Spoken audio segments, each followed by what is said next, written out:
Bonjour à tous, bienvenue pour ce dernier épisode d'Instant Lecture pour 2021. Comme on changera d'année, on changera de format pour le prochain épisode pour donner quelque chose d'un peu plus péchu. Pour ce dernier épisode d'Instant Lecture 2021, on va parler d'un pilier de la littérature américaine. Gatsby le Magnifique, ça vous dit quelque chose? Le livre, pas le film. Le film, je l'avais vu il y a quelques années de ça et j'en avais un souvenir affreux. J'avais trouvé le film interminable. Je suis même pas sûre d'être arrivée au bout, j'avais dû m'endormir avant la fin. Donc clairement, j'avais pas un super souvenir de la version cinématographique, mais je me suis dit, c'est quand même un roman culte, il faut que je le lise, parce que des fois, on sait très bien que les films en fait prennent quelques libertés, et en fait, on perd vraiment l'intérêt qu'il y avait dans le livre. Donc, j'ai lu le bouquin.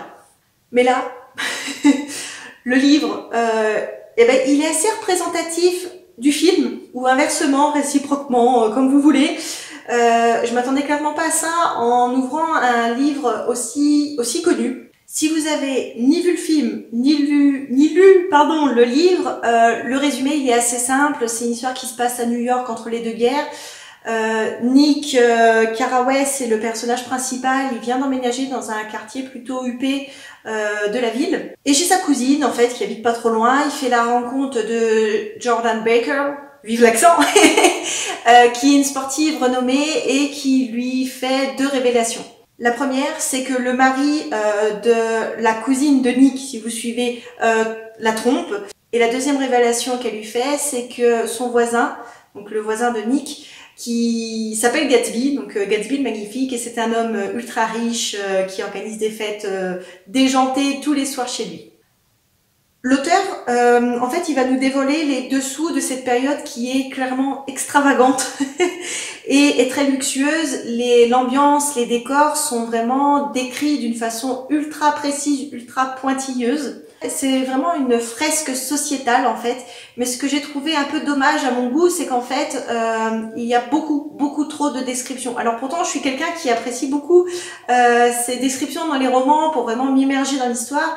Là, j'ai l'impression qu'en fait, le roman de la page 1 à la page, j'ai pas le nombre de pages, mais à la page finale, c'est que la description d'une grosse fiesta. Et je trouve finalement que ça nuit au rythme de l'histoire. Dans un premier abord, le sentiment que c'est j'ai eu l'impression de suivre qu'un enchaînement de dialogues de personnages enveloppés dans ce cocon de fiesta avec un seul fil directeur qui relie Gatsby à son amour d'enfance. Si vous n'avez pas lu le livre ni vu le film, je vous révélerai pas qui est cet amour d'enfance, comme ça je vous spoilerai pas l'unique intrigue du roman. Donc je m'arrête là-dessus sur l'amour de Gatsby. Ça, c'est la première couche. Mais si on plonge plus profondément dans le roman et tout ce qui se cache derrière, en fait, on découvre quelque chose de beaucoup plus profond que cette apparente fête interminable. Dans ce roman, l'auteur, il a une réflexion très engagée et en fait, il critique indirectement cette société huppée qui ne pense qu'à l'argent et qui ne pense qu'à la fête et au divertissement. On découvre peu à peu le regard de l'auteur et en fait sa critique envers cet affrontement qu'il y a, en tout cas à cette époque et peut-être encore un peu aujourd'hui, cet affrontement entre deux mondes totalement incompatibles. Celui du luxe et celui de la pauvreté ou en tout cas des classes moins aisées. Clairement, en lisant Gatsby le Magnifique avec uniquement la première clé de lecture, juste je lis l'histoire, vous risquerez fortement d'être déçu parce que c'est une histoire qui est relativement plate avec peu d'intrigue. Vous trouverez le livre très long. Alors que finalement c'est un livre, j'étais vraiment étonnée, c'est un livre très petit pour un roman aussi connu. C'est vraiment un livre très fin qui se lit vraiment rapidement. C'est qu'à la fin que j'ai vraiment compris où voulait en venir l'auteur. Alors c'est dommage pour moi et je me suis dit c'était vraiment important que je vous partage. Prenez vraiment du recul par rapport à l'histoire. Le conseil que je vous donne, c'est si vous voulez découvrir ce monument de la littérature américaine, c'est de prendre du recul par rapport à l'histoire qui est racontée, vraiment de lire entre les lignes la critique que l'auteur voulait faire. En fait, c'est un trésor caché qui mérite d'être découvert ou redécouvert.